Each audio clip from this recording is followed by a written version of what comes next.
poderoso de Jesucristo, Señor, te damos gracias por esta tarde en la que nos permite reunirnos para conocer de ti, de tu palabra. Gracias, Señor, por tener con salud a nuestra familia. Gracias porque provees alimentos y nos brindas un lugar donde vivir. Gracias, Señor, por tus provisiones. Gracias por tu misericordia y tu gracia. En el nombre poderoso de Jesucristo, te alabamos, te glorificamos. Permítenos conocértenos poco a poco más hasta llegar a la plenitud de tu conocimiento. En el nombre poderoso de Jesucristo. Amén. Vamos a abrir nuestras Biblias en la carta que el apóstol Pablo le escribe a los romanos en el capítulo 1, a partir del verso 16. Romanos 1, 16. Le doy lectura. No me avergüenzo del Evangelio, porque es poder de Dios para salvación de todo aquel que cree, del judío primeramente y también del griego. Pues en el Evangelio la justicia de Dios se revela por fe y para fe, como está escrito, mas el justo por la fe vivirá. Los 5 pilares que sostuvieron a las personas que enfrentaron y que asumieron una responsabilidad en el siglo XVI, se es conocida como las 5 solas. Todos aquellos reformadores durante la hora crítica del movimiento reformado en Europa concluyeron y concretaron este pensamiento: solo escritura, solo gracia, solo fe, solo Cristo y solo a Dios la gloria. Esto se conoce como las 5 solas de la Reforma, las 5 solas del cristiano protestante o evangélico. Todo esto empezó el 31 de octubre. Se cumplen 497 años que empezó tal acontecimiento memorable, donde los poderes del hombre y del mundo son desafiados por un monje. Algunos han oído hablar del doctor Martín Lutero, que a través de unas declaraciones hechas públicas contra el pecado y la jerarquía de la Iglesia Católica Romana, en el año 1517, Lutero clava 95 tesis en la puerta de la Catedral de Wittenberg, Alemania. Este hecho es un nuevo punto de inicio para el cristianismo, ya que a partir de estos acontecimientos que brevemente voy a dejar plasmados para entrar a lo que dice la Escritura al respecto, a partir de estos hechos se divide una etapa para el cristianismo. El cristiano protestante, como se le conoce, como nos conoceríamos nosotros, porque nosotros somos cristianos protestantes, venimos y partimos de la Reforma. Abrazamos esas 5 solas, reconociendo que nuestra única fuente para conocer a Dios está en las Escrituras. Y dejamos a un lado las prácticas doctrinales católicas. Todas y cada una de las solas rechazaban o se oponían explícitamente a las prácticas y doctrinas que predominaban la fe de los creyentes de esa época. Reforma significa principio formal. En el año de 1521, en el histórico interrogatorio de la Dieta de Worms, que fue una asamblea de los principios del Sacro Imperio Romano Germánico. Se llevó a cabo en Worms, Alemania, el 28 de enero al 25 de mayo de 1521. Fue precedida por el recién nombrado emperador Carlos V. Fue un concilio donde Martín Lutero fue convocado para que se retractara de sus famosas tesis. Del 16 al 18 de abril, Lutero habló delante de la asamblea. Pero este hombre, este monje, en vez de retractarse, defendió con energía su actitud protestante. Algunas personas de la iglesia tradicional, quiero aclarar que no tengo nada en contra de ellos, creen que este hombre es un completo hereje. Nosotros no opinamos lo mismo del todo, pues fue un hombre que se aferró a las Escrituras, lo cual yo admiro hasta la fecha. Sea el hombre que sea y de la denominación que sea, una persona que se aferra a lo escrito, a lo dejado plasmado por Dios mismo, merece un respeto, porque es un hombre que teme a Dios antes que temer al hombre. Un año anterior, el Papa León X había emitido una bula exigiendo que Lutero se retractara de 41 de las 95 tesis en las que criticaba las prácticas y costumbres de la Iglesia Católica. Lutero fue convocado por el emperador para que compareciera ante esta dieta imperial. El príncipe Federico III obtuvo una concesión mediante la cual a Lutero le sería concedido una salvoconducta para acudir y regresar desde el lugar del encuentro. Tal garantía era esencial después del trato recibido a John Hus, quien fue procesado y ajusticiado en el concilio de Constanza en el año de 1415. En resumen de esta pequeña pero buena información, la defensa de Lutero, al comparecer ante la dieta, hizo varias declaraciones en su defensa que luego se convirtieron en frases célebres. Admitió ser el autor de los escritos que llevaban su nombre, pero rechazó retractarse de sus enseñanzas. Sostuvo que no podía hacerlo sin estar convencido de hacerlo. Hay una frase muy popular, a lo mejor ustedes la han escuchado, dice: si no me convence con testimonios bíblicos o con razones evidentes, y si no se persuaden con los mismos textos que yo he citado, y si no sujetan mi conciencia a la palabra de Dios, yo no puedo ni quiero retractarme de nada. Por no ser digno de un cristiano hablar contra su conciencia, heme aquí, no me es dable hacerlo de otro modo. Que Dios me ayude. Amén. En el concilio, Lutero fue llevado tras clavar esas tesis. Esas tesis ofendían todas las prácticas de las cuales ahorita vamos a hablar en resumen, que la iglesia tradicional enseñaba y exponía como práctica para que el creyente obtuviera su salvación. Lutero, al ser un hombre estudiado, un hombre que se profundizaba en las Escrituras, vio en resumen que lo que la Iglesia Católica enseñaba no era lo que las Escrituras enseñaban. Él protesta y es llevado ante esta dieta, ante este concilio, para que se retractara, y él no lo hizo.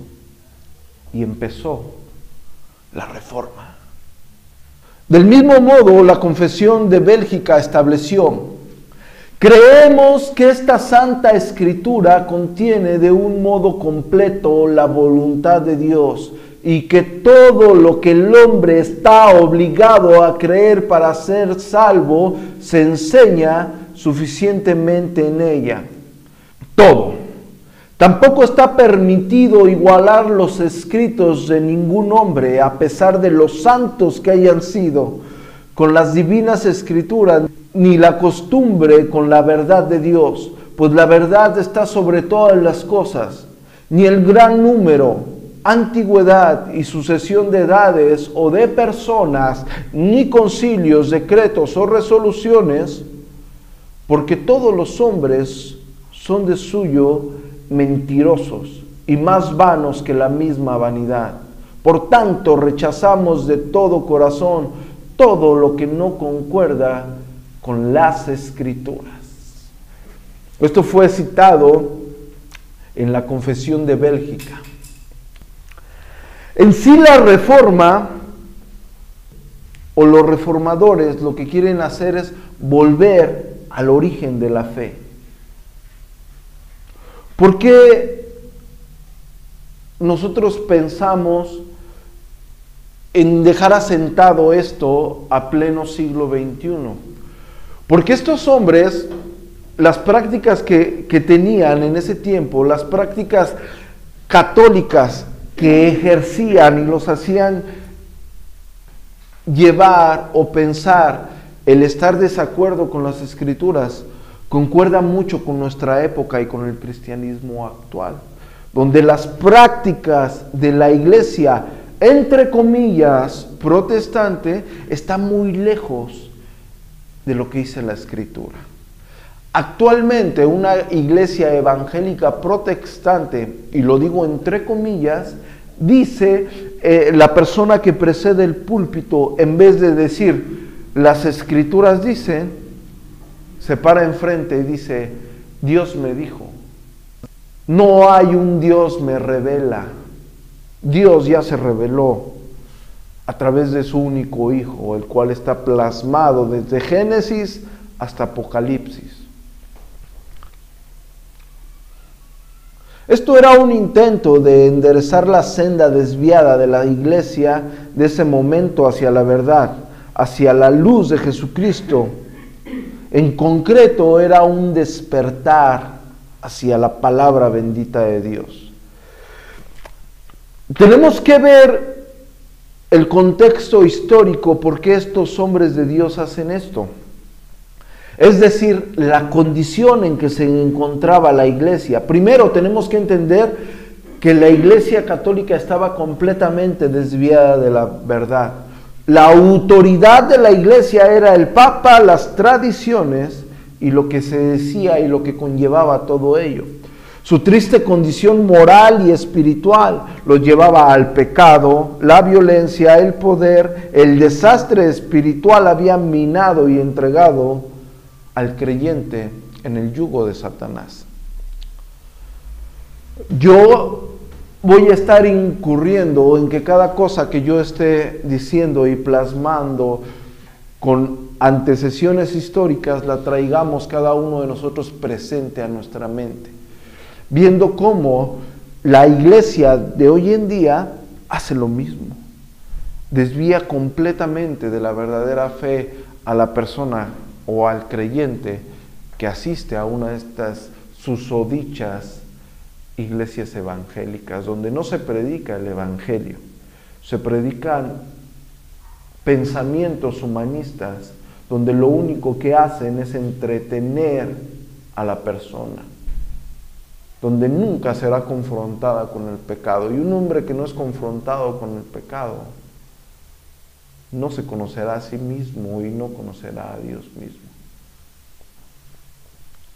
Les voy a exponer tan solo unas pocas de las prácticas, de la situación espiritual de la iglesia. Uno de esos ejemplos era que se exhibía en Roma un cráneo que decía haber sido de Juan el Bautista. Otra de las exhibiciones de esa época eran los huesos de los apóstoles. En Alemania había una exhibición de 19,000 huesillos que decían pertenecer a Cristo. En España había 18 tumbas que decían ser de los 12 apóstoles. Digo, un niño de primero que sepa sumar y restar, podría haber intuido que no concordaban 18 tumbas para 12 apóstoles. Exhibían trozos de madera que decían pertenecer a la cruz de Cristo. Había fragmentos de espina que decían que eran de la cruz de Cristo. La gente pagaba por verlos y venerarlos, con ello hacía mérito para su salvación personal.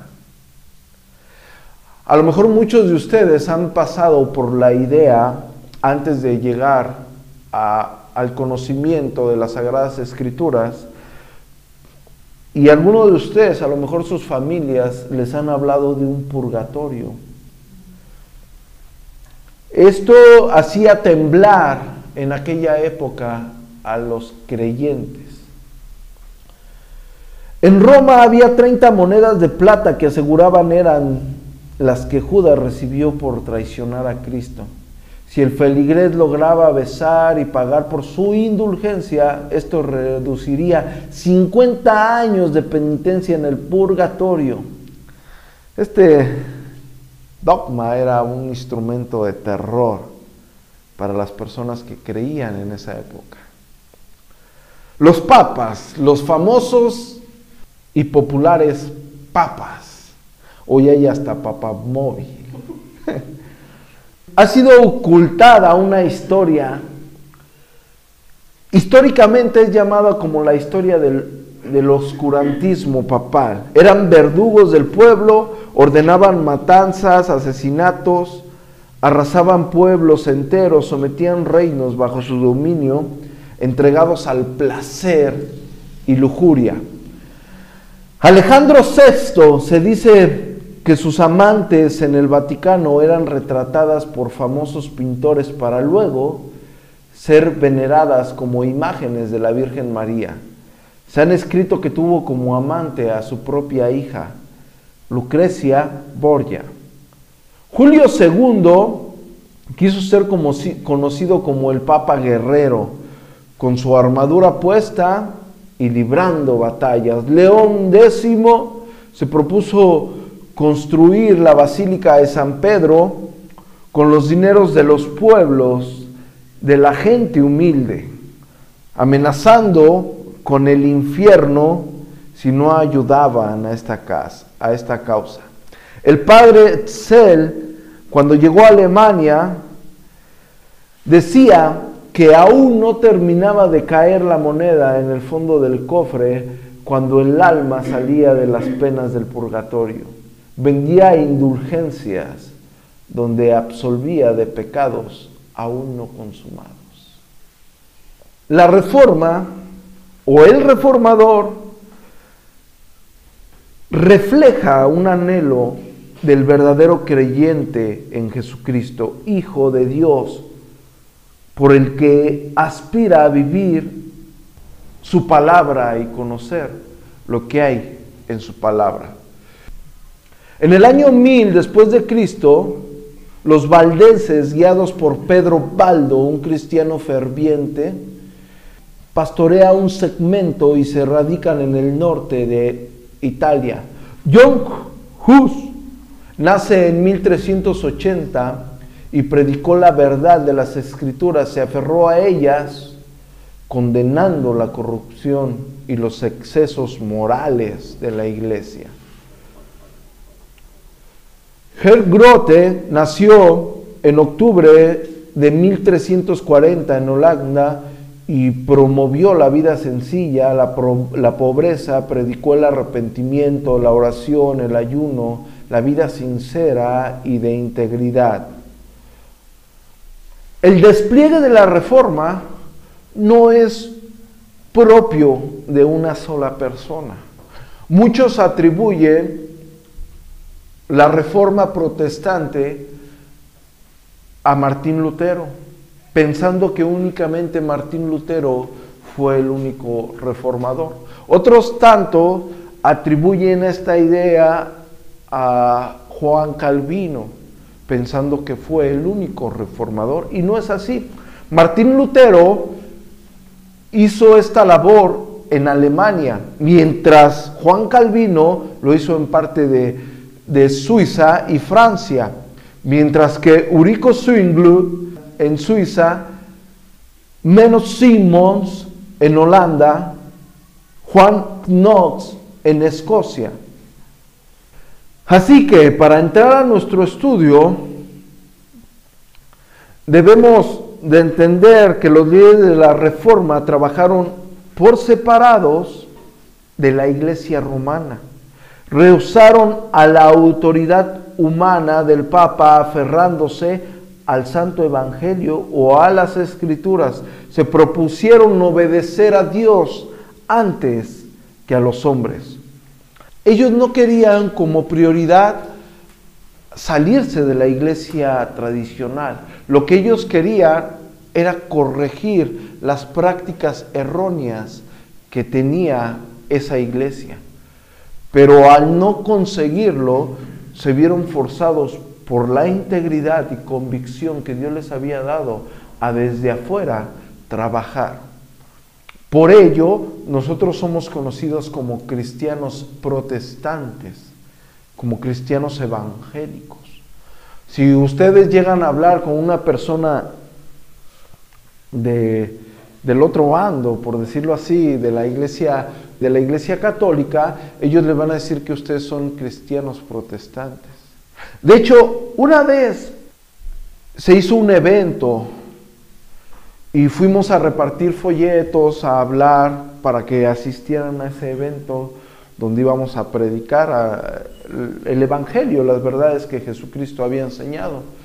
Y una señora que abrazaba la fe católica, o estaba en la religión católica, ella me dijo que, de una forma muy grosera, que nosotros habíamos salido del catolicismo. Dice, es que ustedes salieron del catolicismo. Yo no quise decir nada, pero realmente, si vamos a la historia, el catolicismo no es más que un conjunto de aristocracia citado o fundamentado después de Constantino. Aunque Ignacio de Antioquía en su carta fuera el primero que citara esta palabra, lo hemos visto diciendo o refiriéndose él a lo más universal, como lo hacía Zenón, como lo hacía Sócrates. Esta persona me dijo que nosotros salimos de la Iglesia Católica. En cierta forma, no del todo, en cierta forma ella podría decirse que tiene razón, porque la protesta no era para formar otra nueva religión, sino era para enderezar el camino que estaba subyugando la fe del creyente, porque la Iglesia Católica subyugaba, quitaba el dinero a las personas de ese tiempo, a los feligreses de ese tiempo.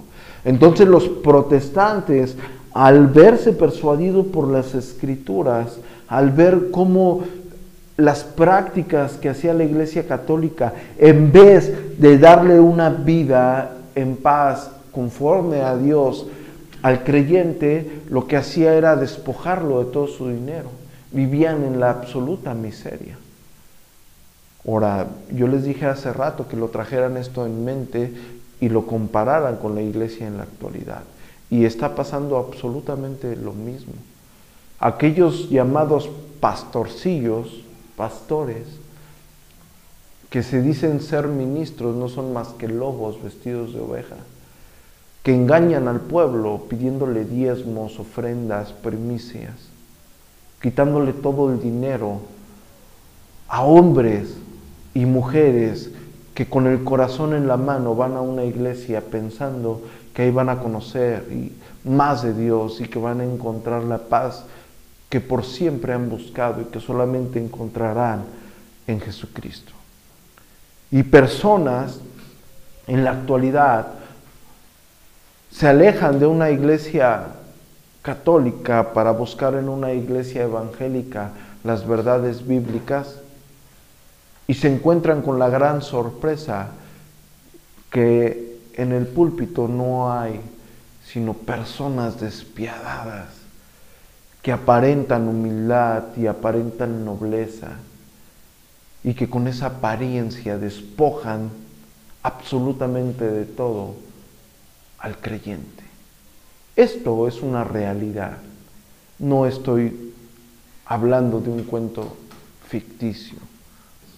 Yo vi como lo único que les importa a estos susodichos ministros es el dinero. Les importa un cacahuate si la persona es salva o no es salva. No les importa la vida espiritual del creyente, les importa su bolsillo. Si va un mendigo y va una persona con un carro del año, el ministro se acerca a la persona del carro del año y el mendigo ni siquiera se le acerca a saludarlo. Un ministro en la actualidad visita consecuentemente y le da seguimiento a una persona que tiene dinero. Y a las personas de escasos recursos, si acaso, alguna vez la llega a visitar.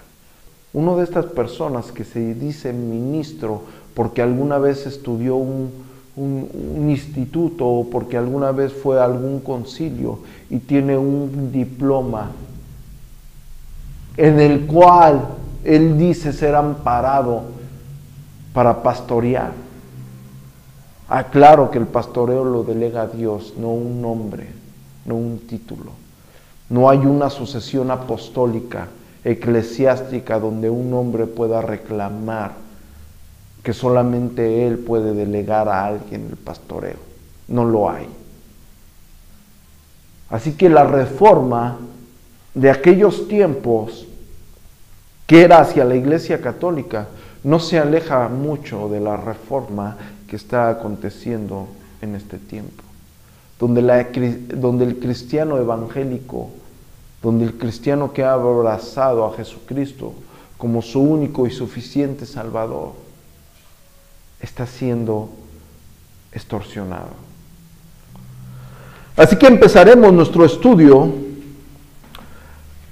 Antes, quiero aclarar que estos hombres que empezaron la reforma no fueron 100% afines en su pensamiento teológico, pero concordaron en estas 5 solas. Ok. Posteriormente nosotros vamos a estudiar lo que estos hombres pensaban, cómo pensaban, y vamos a comparar y vamos a estudiar seriamente con las Escrituras y veremos sus aciertos y sus errores a fin de nosotros permanecer en la fe conforme a las Escrituras. Ok, empezaremos con nuestra primera sola.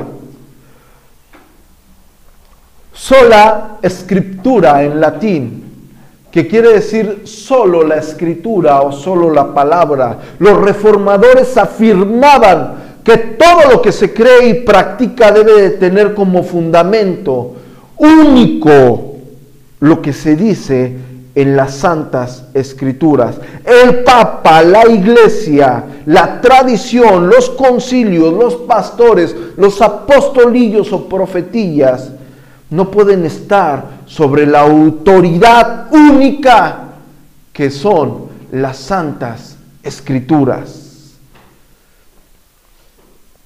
Los reformadores creyeron un peligro de muerte no tener una regla autorizada, la cual solo fue hallada en las Santas y Sagradas Escrituras.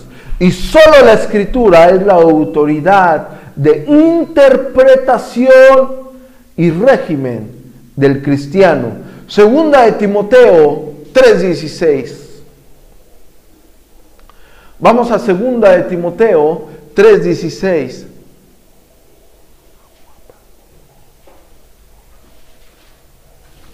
Dice: toda la Escritura es inspirada por Dios y útil para enseñar, para redarguir, para corregir, para instruir en justicia.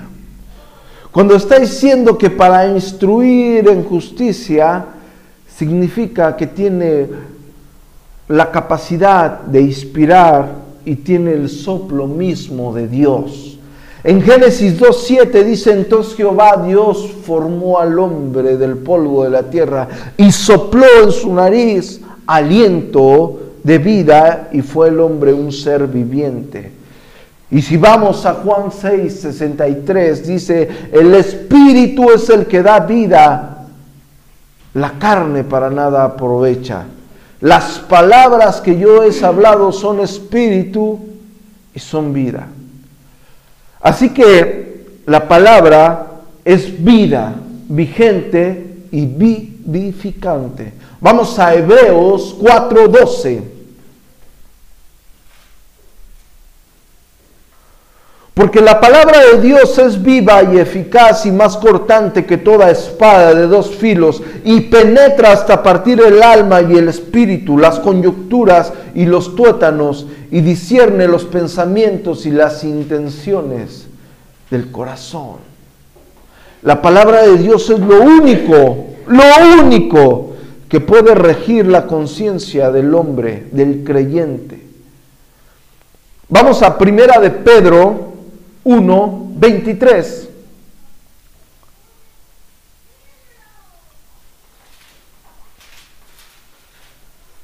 Primera de Pedro 1:23. Siendo renacidos, no de simiente corruptible, sino de incorruptible, por la palabra de Dios que vive y permanece para siempre. Hechos 7:38.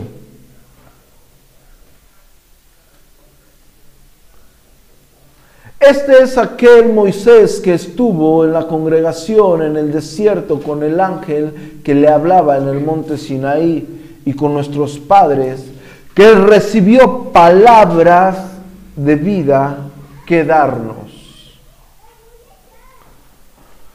Segunda de Timoteo 3:16 dice que toda la escritura es inspirada por Dios, que es útil para enseñar y para redarguir y corregir, para instruir en justicia. Esto quiere decir que es completa, que es total y que es formativa. Isaías 55:11.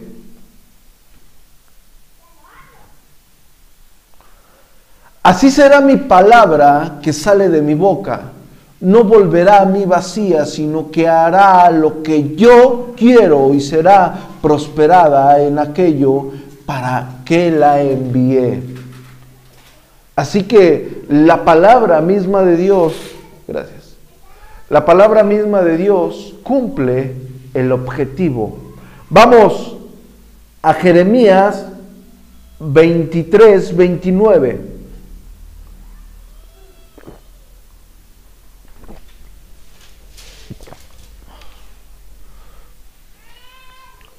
No es mi palabra como fuego, dice Jehová, y como martillo que quebranta la piedra.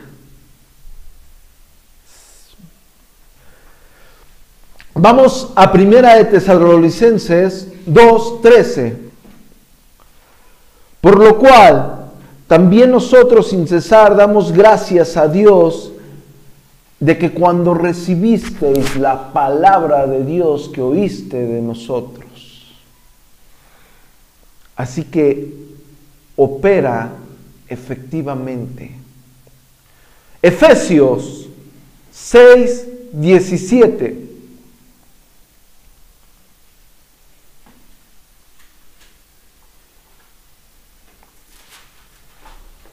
Esta palabra representa el poder dunamis, el poder violento del Espíritu. Y tomad el yelmo de la salvación y la espada del Espíritu, que es la palabra de Dios mismo.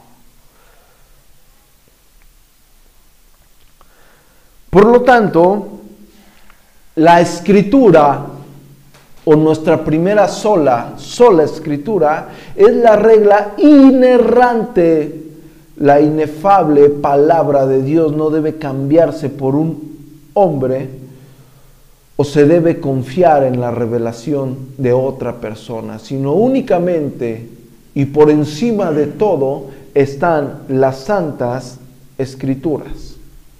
Así que debemos de estar atentos a no permitir fuentes de autoridad extraña y peligrosas, liderazgos, falsos profetas, falsos maestros. Si no está conforme a las escrituras, la enseñanza que un hombre esté dando, no tiene ninguna autoridad sobre el verdadero creyente, sobre el verdadero cristiano. No la tiene.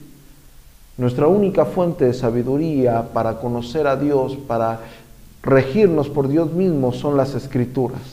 Así que vamos a sintetizar nuestra primera sola.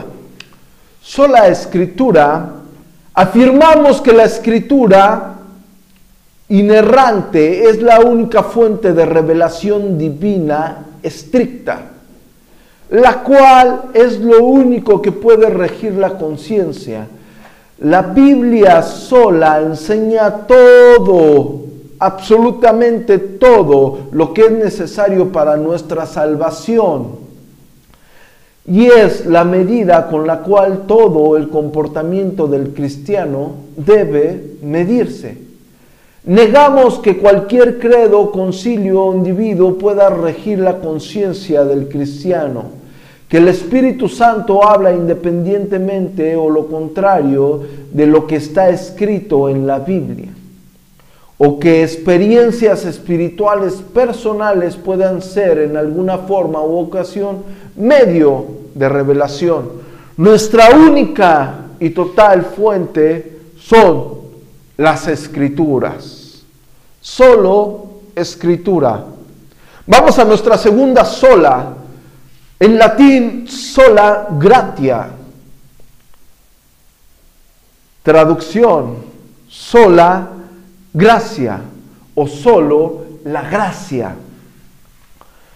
La gracia es un favor inmerecido de parte de Dios. Es otorgado al hombre solo por Dios y por su sola misericordia e impartida a quien Él desea darla. Eso quiere decir que la salvación no está en manos de los hombres. El tema de la salvación en el tiempo de la Reforma era algo que solo podía estar en control y administración, no de Dios. Por eso es esta propuesta. Nosotros, con el estudio serio de las Escrituras, podemos visualizar y podemos dejar por asentado que la salvación viene gratuitamente de parte de Dios al creyente. Pero en ese tiempo, los reformadores, tras el estudio serio, podían percatarse que lo que la iglesia tradicional enseñaba no era lo que las Escrituras enseñaban.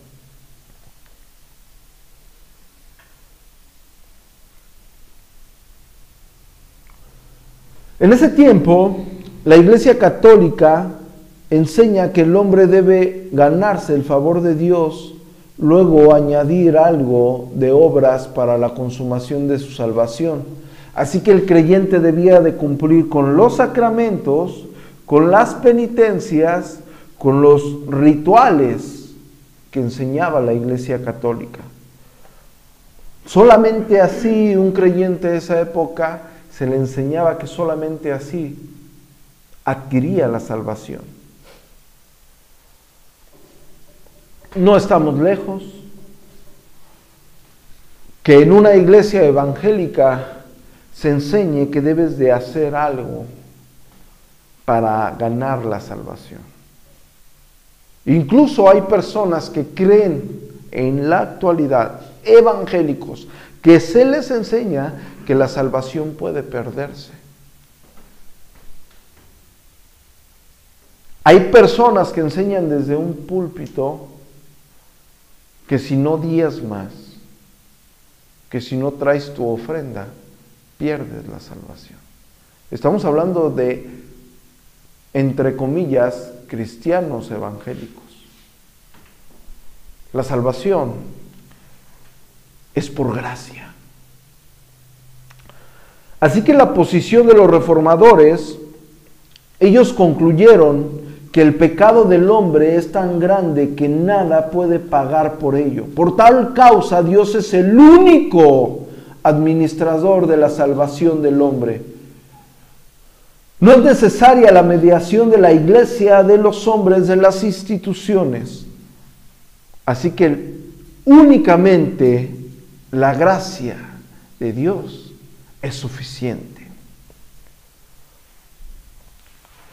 La Confesión Bautista de 1689 declara: Cristo, por su obediencia y muerte, saldó totalmente la deuda de todos aquellos que son justificados, y por el sacrificio de sí mismo en la sangre de su cruz, sufriendo en el lugar de ellos el castigo que merecían, hizo una santificación adecuada, real y completa a la justicia de Dios en favor de ellos. Sin embargo, por cuanto Cristo fue dado por el Padre para ellos, y su obediencia y sacrificio fueron aceptados en lugar de la de ellos, y ambas gratuitamente y no por nada en ellos, su justificación es solamente de pura gracia, a fin de que tanto la precisa justicia como la rica gracia de Dios fueran glorificadas en la justificación de los pecadores. Vamos a ver qué dicen las Escrituras. Vamos a Isaías 48:11.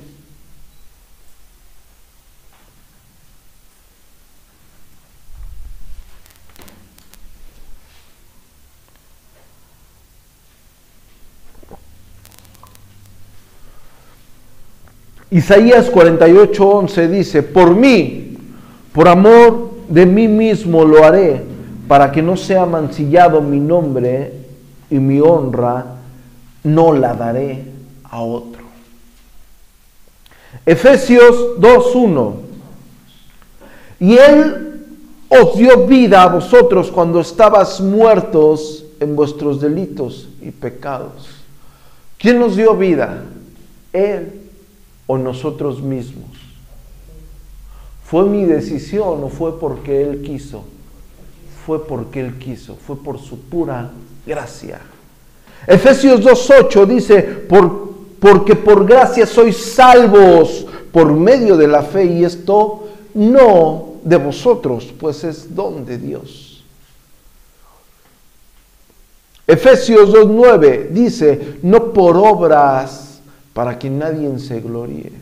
Dios es el único que ofrece la salvación gratuitamente. Así que tengo una noticia para todos ustedes.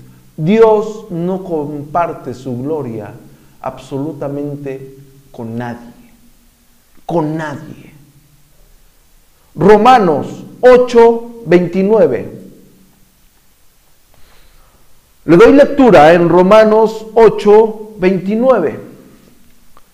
Porque a los que antes conoció, también los predestinó para que fuesen hechos conforme a la imagen de su Hijo, para que Él sea el primogénito entre muchos hermanos. Y a los que predestinó, a estos también llamó, y a los que llamó, a estos también justificó, y a los que justificó, a estos también glorificó. ¿Quién lo hizo? ¿Dios o el hombre? Dios. Efesios 1, a partir del verso 3 dice: bendito sea el Dios y Padre de nuestro Señor Jesucristo, que nos bendijo con toda bendición espiritual en los lugares celestiales en Cristo, según nos escogió en Él antes de la fundación del mundo, para que fuésemos santos y sin mancha delante de Él, en amor, habiéndonos predestinados para ser adoptados hijos suyos por medio de Jesucristo, según el puro afecto de su voluntad, para alabanza de la gloria de su gracia, con la cual nos hizo aceptos en el amado, en quien tenemos redención por su sangre, el perdón de pecados según las riquezas de su gracia, que hizo sobreabundar para con nosotros en toda sabiduría e inteligencia. Resumimos que nuestra sola gratia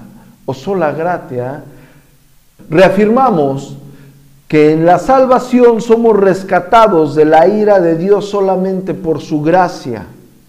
El trabajo sobrenatural del Espíritu Santo es el que nos trae a Cristo a través de librarnos de nuestra esclavitud del pecado y resucitarnos de la muerte espiritual a la vida espiritual.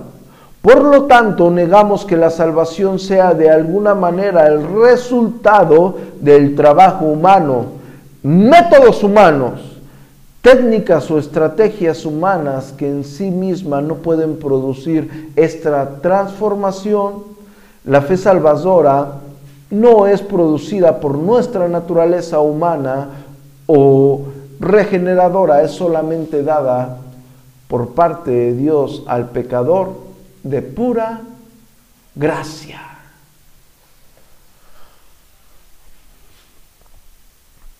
Continuamos con nuestra tercer sola fide, o solo la fe, o solo fe.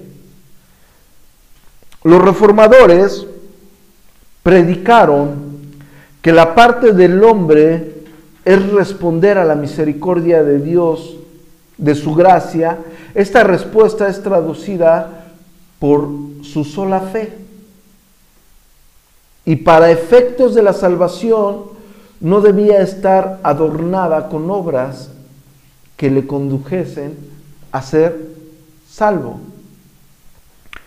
Ok, la Confesión de Ginebra señaló la necesidad para aquellos justificados por fe. Ellos dijeron: confesamos que la entrada que tenemos a los grandes tesoros y riquezas de la bondad de Dios que nos es asegurada es por fe, como también con confianza cierta y seguridad de corazón creemos en las promesas del Evangelio y recibimos a Jesucristo como nos es ofrecido por el Padre y nos es descrito por medio de la palabra de Dios. Así que tenemos que caer en cuenta que nadie, en absolutamente ninguna persona sobre la faz de la tierra nace salva. Nadie hereda la salvación. Si tú eres salva y crees que tu hija es salva porque tú eres salva, estás en un error. La salvación es personal. Nadie puede salvarse a sí mismo o salvar a otra persona. Solo la fe es el medio por el cual la persona puede ser salva, y esa fe es única y exclusivamente en Cristo. El objeto de la fe es Cristo, y esa fe nos es dada únicamente por la gracia de Dios. Ese fue el aspecto crucial de la Reforma protestante. Se cree, se dice, se cuenta a modo de leyenda plasmado que Martín Lutero fue librado de sus tormentos de conciencia cuando él leyó Romanos 1:17 diciendo: mas el justo por la fe vivirá. Vamos a las pruebas bíblicas de esto que acabamos de decir o anunciar. Hechos 16:30. Hechos 16:30 dice: y sacándolos les dijo: señores, ¿qué debo hacer para ser salvo? En el verso 31 dice: ellos dijeron: cree en el Señor Jesucristo. Cree. Romanos 5, desde el verso 1. Justificados, pues, por la fe, tenemos paz para con Dios por medio de nuestro Señor Jesucristo. En el verso 2 dice, por quien también tenemos entrada por la fe a esta gracia en la cual estamos firmes y nos gloriamos en la esperanza de la gloria de Dios. Nuestra sola fe o nuestra sola fide, tenemos que traer a conciencia lo que estaban viviendo los reformadores de aquella época, pues se enseñaba que la persona debía creer y obedecer lo que la iglesia ordenaba, que era necesario mantener la salvación a través de los sacramentos, los ritos penitenciales y las obras. Por lo tanto, la posición de nuestros reformadores y la posición nuestra como personas que hemos creído en Jesucristo como nuestro Salvador y que hemos constatado que únicamente las Escrituras nos dan testimonio de Él, no lo que diga otra persona, sino únicamente las Escrituras en base a un estudio serio, y que esa salvación es por gracia de Dios, porque así nos lo dice la Escritura, y que la fe es el medio que Dios usa, lo tenemos que dejar totalmente asentado. Juan 6:40.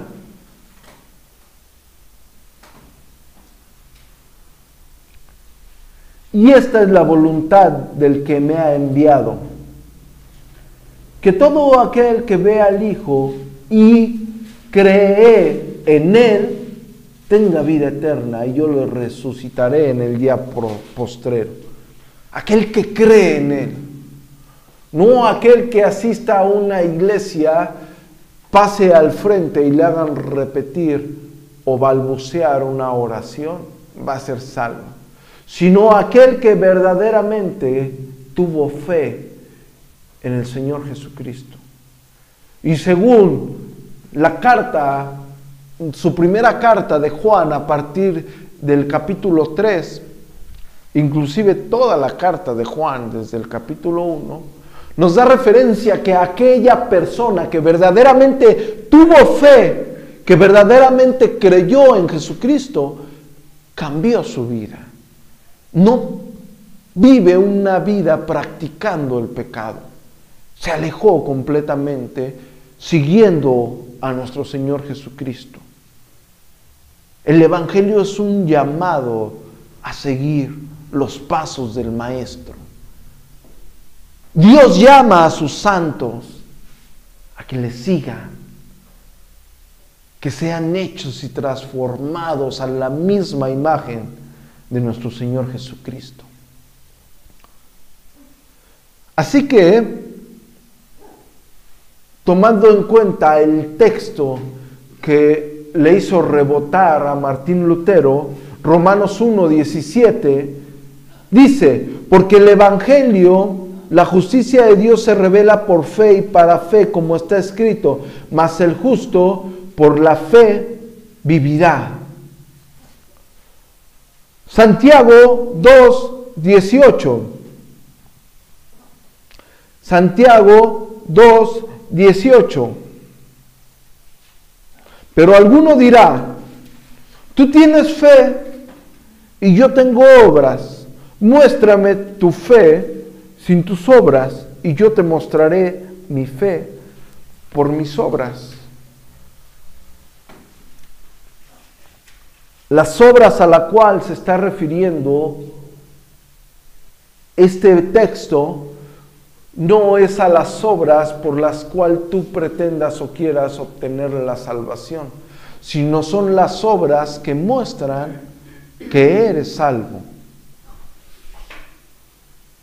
Resumimos nuestra sola fe o nuestra sola fide. Reafirmamos que la justificación es por gracia, solamente por medio de la fe en Cristo.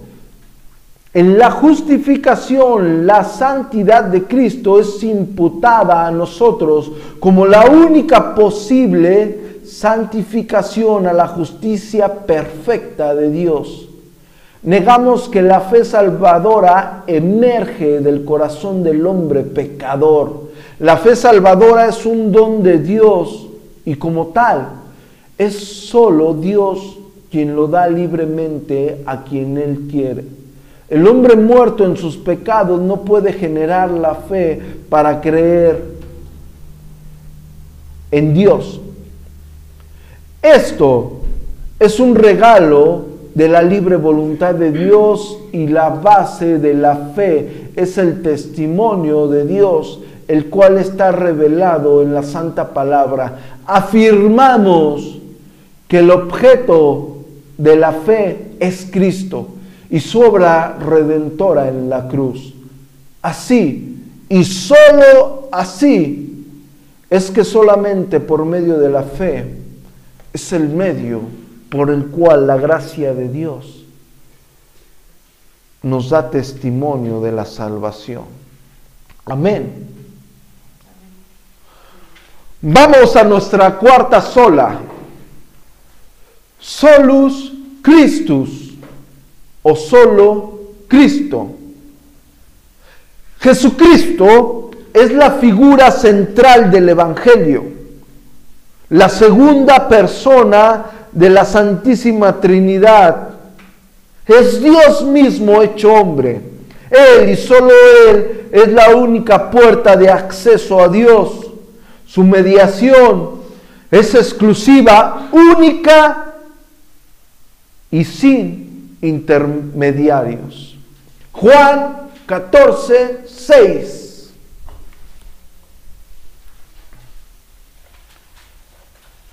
Jesús dijo: yo soy el camino y la verdad y la vida. Nadie viene al Padre si no es por mí.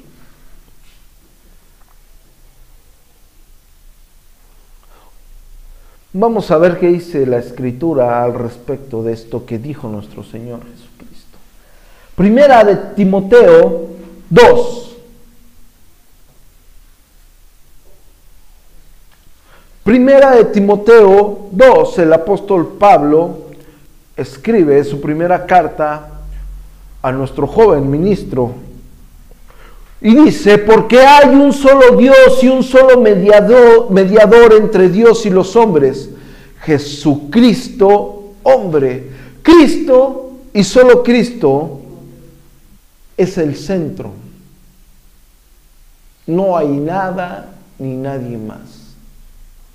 Juan 10:9. Yo soy la puerta, el que por mí entrare será salvo, y entrará y saldrá y hallará pastos. Es decir, Él es el autor y consumador de nuestra fe. La confesión de Westminster reafirmará la posición de la palabra, diciendo: Cristo, sacerdote para siempre, Rey, cabeza de la Iglesia, el Salvador del mundo, heredero de todas las cosas, juez de todo el mundo, verdadero Dios. La confesión de Westminster dice: nada puede usurpar el lugar de Cristo. Absolutamente nada. Ante las amenazas de este siglo, no hay que poner la confianza en sí mismo como un mecanismo de sustitución de Cristo. En un mal llamado evangelio de autoestima o evangelio de autosuficiencia, de salud y de prosperidad, todo ello es contrario a la pureza del evangelio de Jesucristo. Así que Cristo y solamente Cristo es la parte central de nuestro evangelio.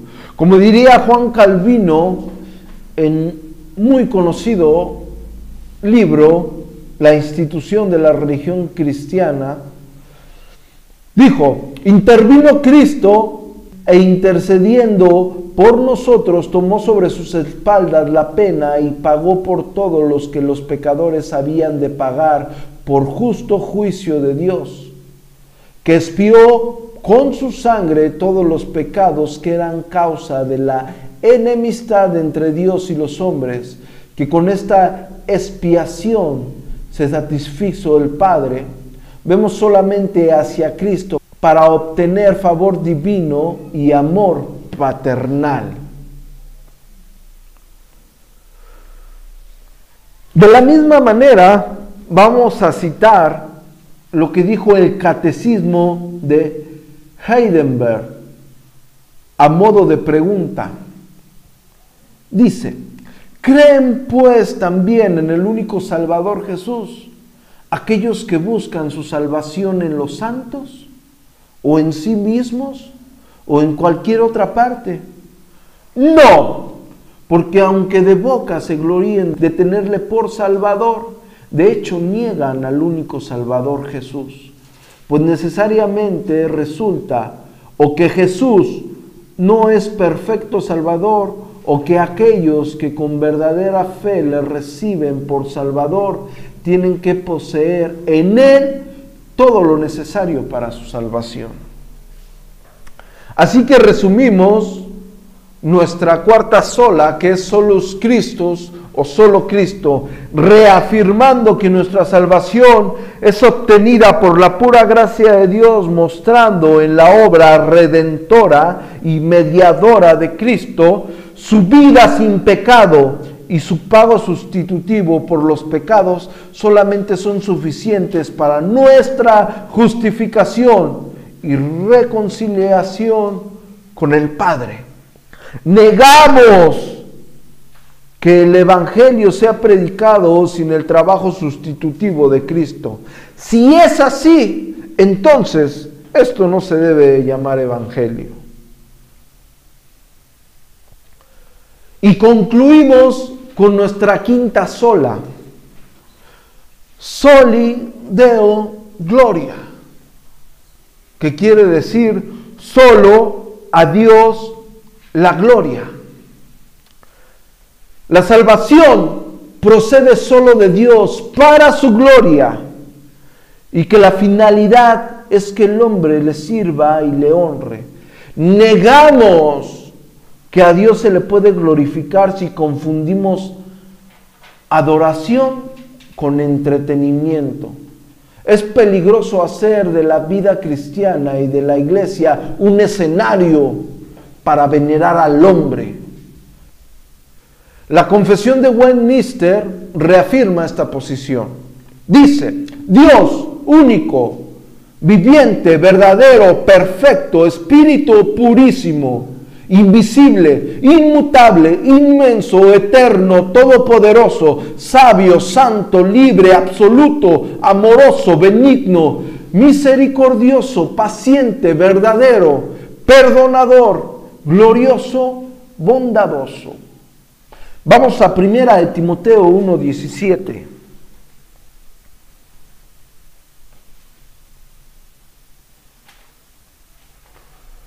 El apóstol Pablo le escribe al joven Timoteo, ministro: por tanto, al Rey de los siglos, inmortal, invisible, al único y sabio Dios, sea honor y gloria por los siglos de los siglos. Amén. Veremos qué dice la Escritura. 1 de Corintios 10:31.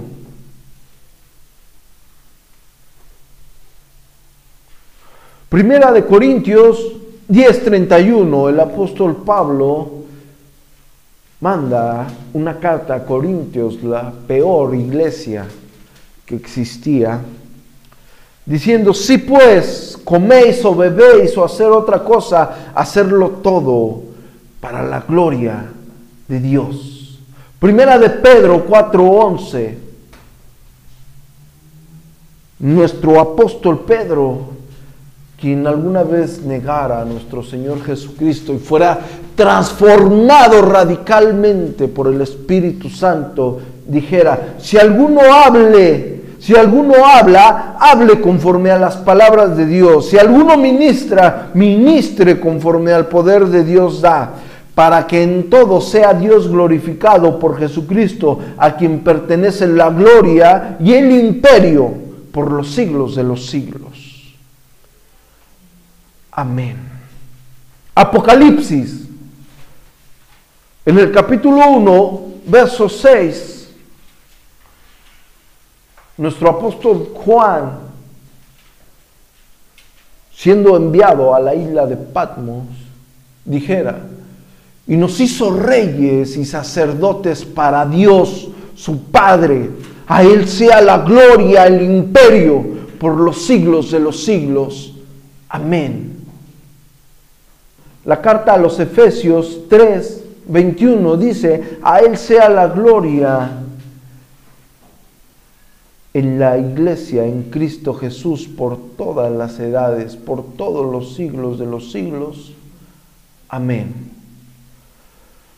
Apocalipsis 7:12 dice, diciendo, amén, la bendición y la gloria y la sabiduría y la acción de gracias y la honra y el poder y la fortaleza sean a nuestro Dios por los siglos de los siglos. Amén. Romanos 11:36. El apóstol Pablo, hablando a los romanos, dice, porque de Él y por Él y para Él son todas las cosas. A Él sea la gloria por los siglos de los siglos. Amén. Así que vamos a resumir nuestra quinta sola, soli deo gloria en latín, traducción solo a Dios la gloria, reafirmando que debido a que la salvación viene de Dios y ha sido obtenida por Dios, esta es para la gloria de Dios y que debemos glorificarlo a Él para siempre. Debemos vivir nuestra vida completa en santidad y piedad en la presencia de Dios, bajo la autoridad de Dios y solamente para su gloria. Negamos que nosotros podemos propiamente glorificar a Dios y nuestra adoración es confundida con entretenimiento. Si descuidamos la ley o el evangelio en la predicación, o si autosuperación o autoestima se han convertido en alternativas para el evangelio, entonces hemos dejado de dar solo a Dios la gloria. Ok, esas 5 solas fueron punto base para la reforma de aquel tiempo, donde el evangelio se centraba en lo que el hombre decía y contradecía en su totalidad lo que las Escrituras y solamente las Escrituras enseñan. La iglesia protestante o los reformadores concluyeron en estas 5 solas. Solo Escritura, solo gracia, solo fe, solo Cristo y solo a Dios la gloria. Y en este tiempo, en esta época, en este siglo XXI, donde las iglesias pseudoevangélicas que se autodenominan protestantes, donde no tienen nada que ver con lo que la Escritura enseña, nosotros estamos de acuerdo que solo la Escritura y únicamente la Escritura es nuestro medio de interpretación. Ningún pastor, ningún obispo, ningún profeta, ningún apóstol va a venir a decirnos qué dice Dios si no está conforme a las Escrituras en su texto y en su contexto. Nuestra salvación es únicamente por la gracia de Dios. No hay nada, absolutamente nada, que el hombre pueda hacer para obtener la salvación. Ninguna obra, pues la salvación es por gracia de Dios.